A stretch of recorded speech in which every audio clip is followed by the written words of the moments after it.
A very warm welcome and thank you for joining us on today's live broadcast. I'm here to give us the details on what has been happening in our country over the last couple of hours. We've seen the drama that has unfolded following the negotiations on the new minimum wage, and that we've seen how the Nigerian Labour Congress and the Trade Union Congress, they all stormed out of a federal negotiation for the new minimum wage because the federal government has offered 48,000 naira as the new minimum wage going on in the ongoing negotiations. Well, that is not all. We have the House of Representatives who have raised concerns over the status of the presidential air fleet after President Bola Tinubu had a charter.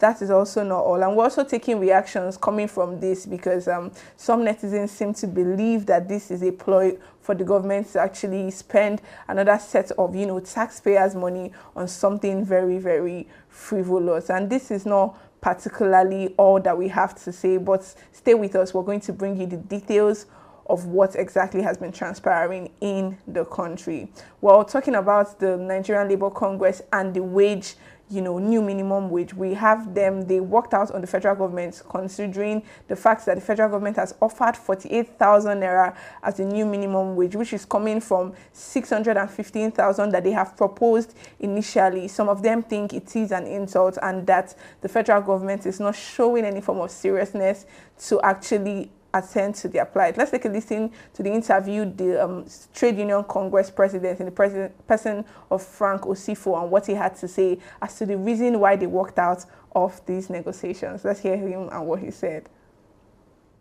Your colleagues walked out of the federal government's negotiation. It does look like it did not meet your expectation. You came to the table with a 615,000 naira figure, but they came with 48,000, or was it? Yes. Good evening, Seun, and good evening to your viewers. Good evening, Nigerians. Actually, what happened was that we went to the meeting today. If you could remember, just after the last meeting that we had, we sent a proposal to federal government. That proposal was about 615,000 naira. Like as I have said in your studio before, are we expecting for government to match our 615,000 naira realistically? For us, it is a no. But when you are negotiating, you come to the table with your best case scenario, with some markup on it. So that was what we did. So after that submission, we have not had any meeting up till today.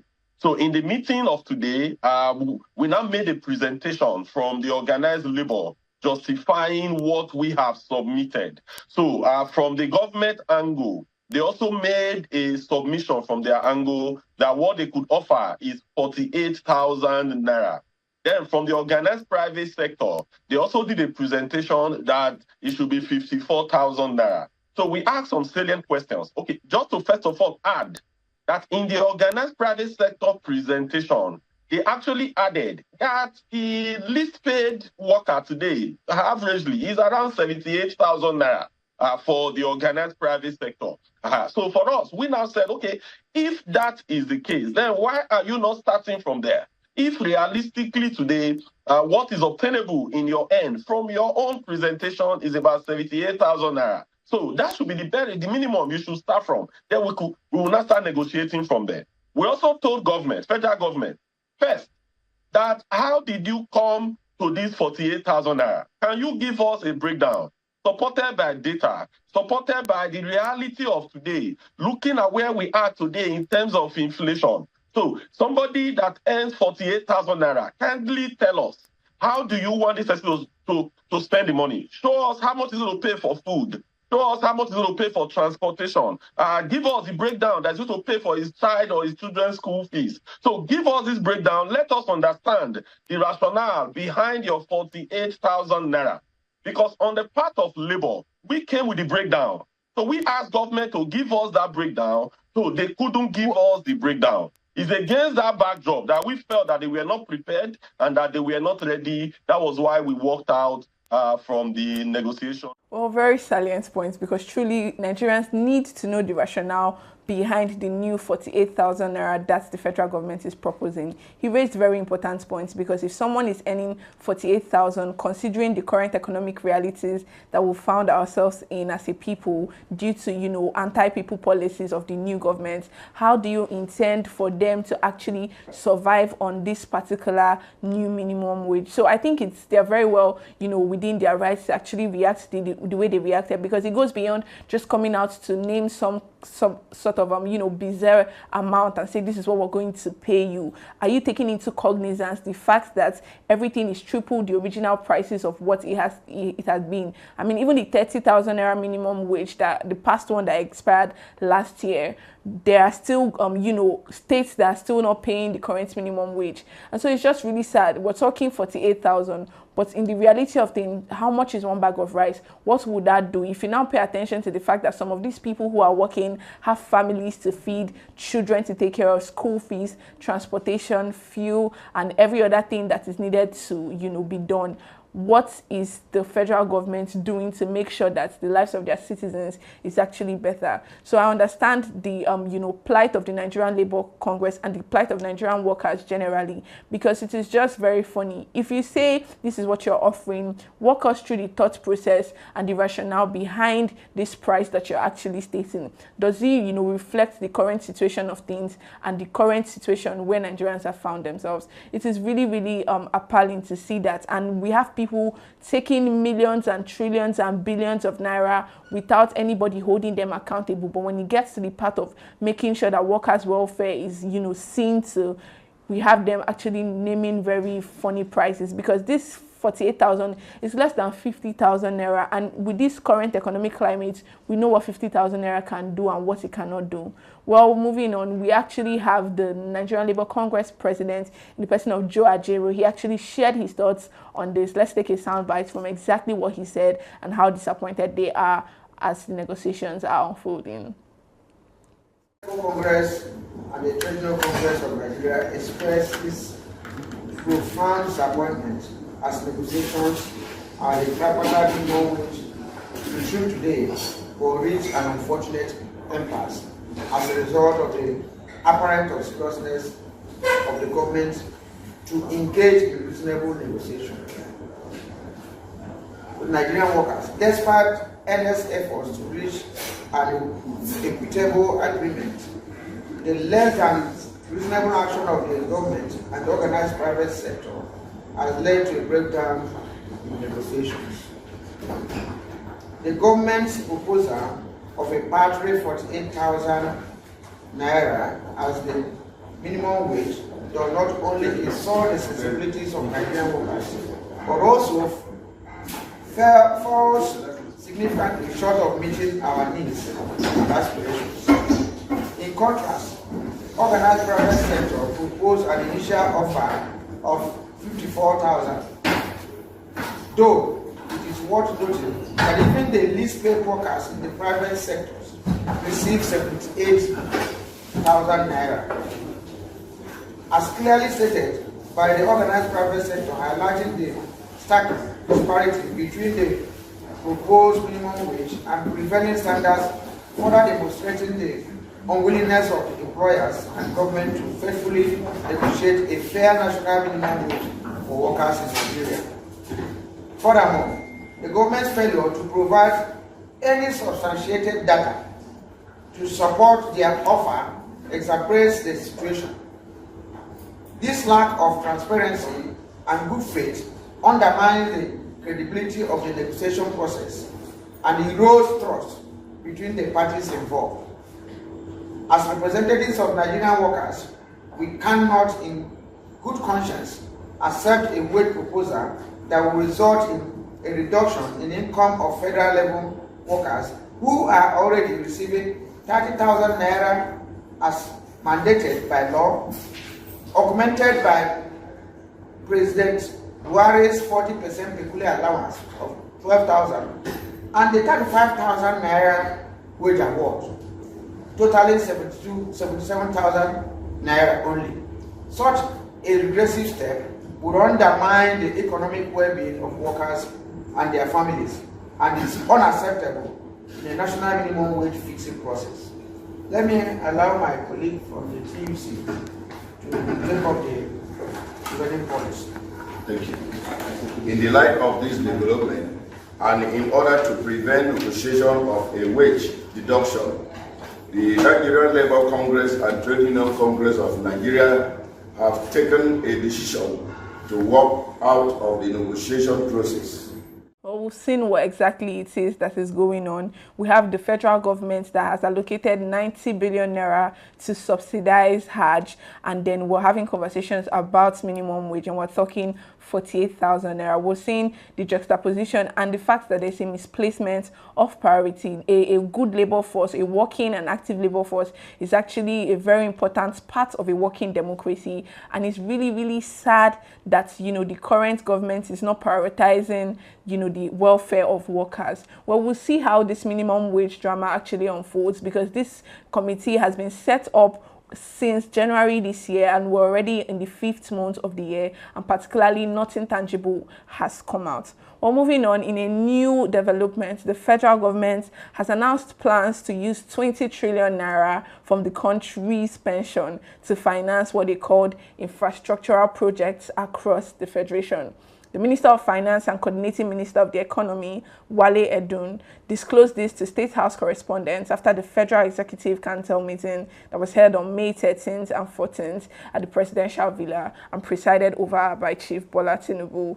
According to the minister, the government's move to invest pension and life insurance funds, along with other domestic funds in housing and power, railroads and water transportation, even technology, is also to improve Nigeria's economic growth, create jobs, and reduce poverty.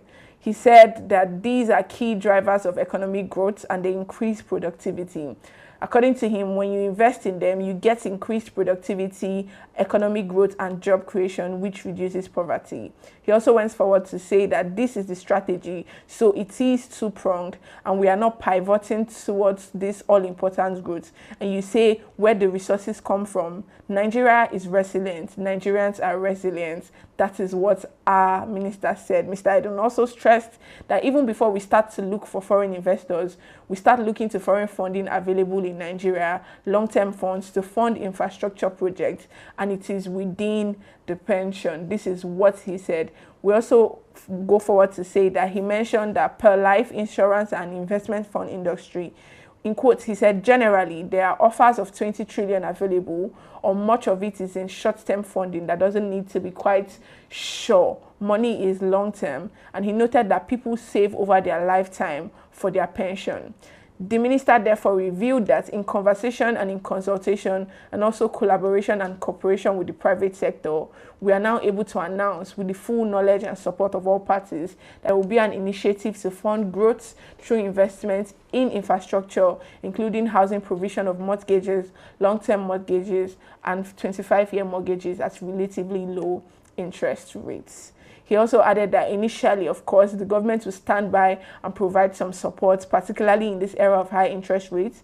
But eventually, as interest rates come down, there should be less room for the government through providing, for example, and he guarantees this and so forth. Very interesting, and all this drama and all this, you know, grammar, as my boss will say, is that they are planning to take 20 trillion naira from pensioners' fund. And I think it's really interesting because, you know, netizens have reacted to this particular, tweet on this particular move by the federal government. This is not the first time that different government parastatals and ministers have attempted to actually dip their hands into, you know, pensioners' money. And I think it is very sad because this is not what we need particularly. And the fact that there will be no transparency, they just come out one day to say we're taking 20 trillion naira from pensioners' money. This is money that people have saved all their life, worked all their life to actually have something to retire to. And last minute, you just wake up and decide to dip your hands into it.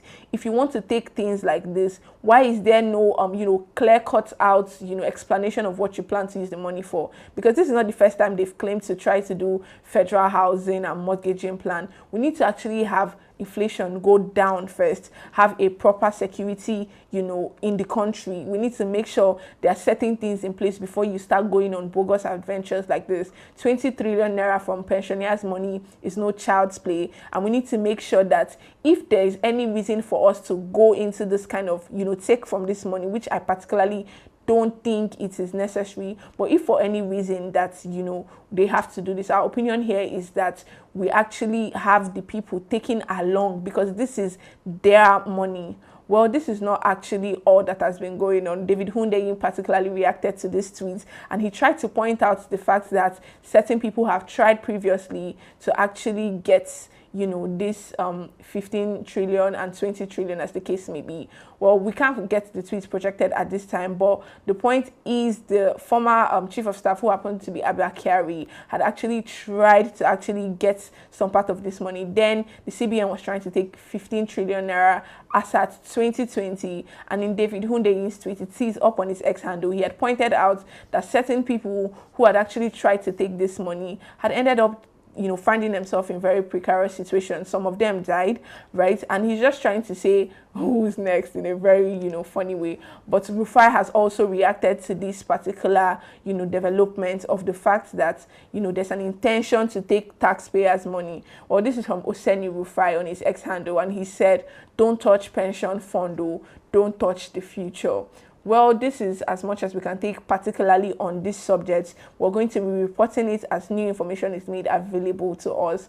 20 trillion naira is what this current administration is intending to take from the pension fund of Nigerians, and I think is particularly, you know, appalling. But moving on, we have reports of the House of Reps who have actually come out to, you know, move motions concerning the, you know, new faulty aircraft of Chief Bola Ahmed Tinubu. They've said a lot of things about it, and we recall that some weeks ago, Vice President Shettima came out to say that the reason why he had to come back from US and not attend the trade summit in Dallas was because, you know, the presidential aircraft last minute had developed some kind of fault. Or the House of Representatives had raised concerns over the status of the presidential air fleet after President Bola Tinubu had to charter a private aircraft during his recent official trips to the Netherlands and Saudi Arabia.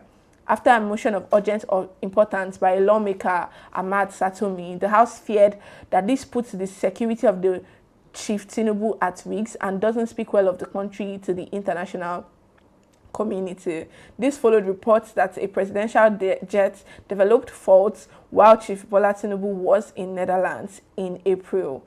Right, the minority leader Kingsley Chinda, in his contribution, said that there was nothing wrong with a public official, including Chief Tinubu, flying commercial jets. The motion, however, as expected, was stepped down, but the relevant security committees were urged to carry out an investigation into the matter.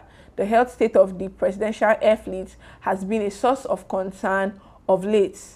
Last week, a faulty presidential jet had allegedly stopped the Vice President Kashim Shettima from attending the 2024 US Africa Business Summit hosted by the Corporate Council on Africa in Dallas, US.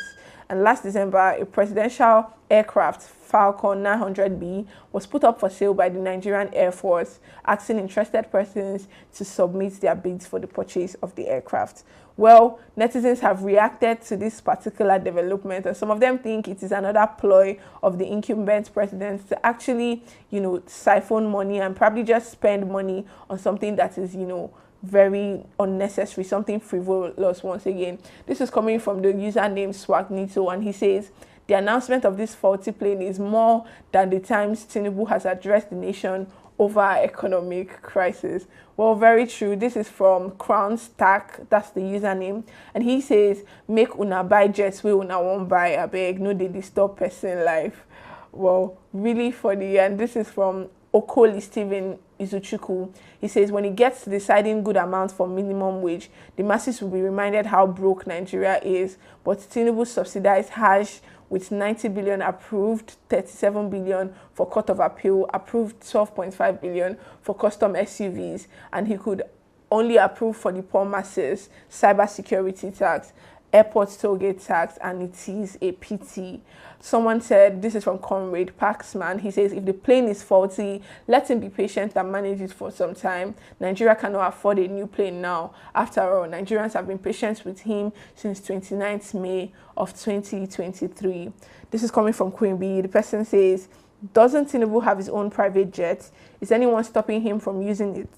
Is he looking for a reason to buy new jets as he did on the yacht? And people are now smarter. They should change their tactics. This is as much as we can take concerning the reactions from people on X, because this is particularly we had said this because we knew that this new private jets conversation was going to come up in the following weeks, after the fact that we saw that, Kashim Shettima, who happens to be our vice president, had actually had to come back because allegedly they said the presidential jet had developed a fault. So it wasn't far-fetched. We know the propaganda and the strategy of this particular government, and we know particularly how it is they like to talk. We know that this was expected from them. So they've claimed that we have a presidential jet that is not particularly working, and in next coming weeks we wouldn't be surprised to see that they've actually earmarked another huge billions or trillions to get the president a new particular aircraft.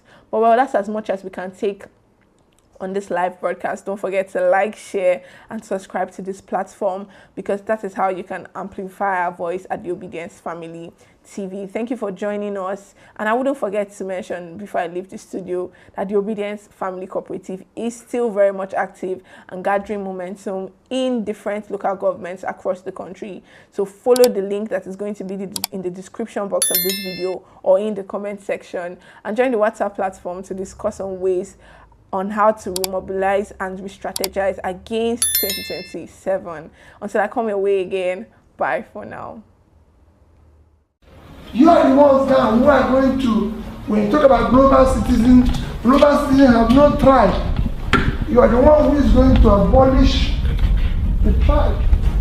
Today in Nigeria, the elites, part of the elite tools for conspiracy for state capture is to bring in tribe.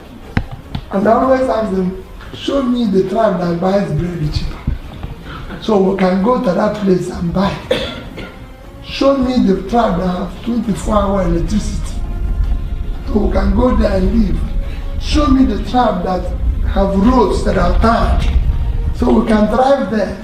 Show me the tribe where that is secured, so we can go there and live. But whenever there is election, they bring it in. After election, every tribe is insecure, every tribe is suffering, every tribe. But show me religion that buys bread cheaper in Nigeria, so I can go there and buy bread. I've told them, if Muslims start today that they sell bread cheaper in the mosque, Christians will go there and buy the bread. They will buy it after they finish the prayer. They go to their church. But it's also in this country.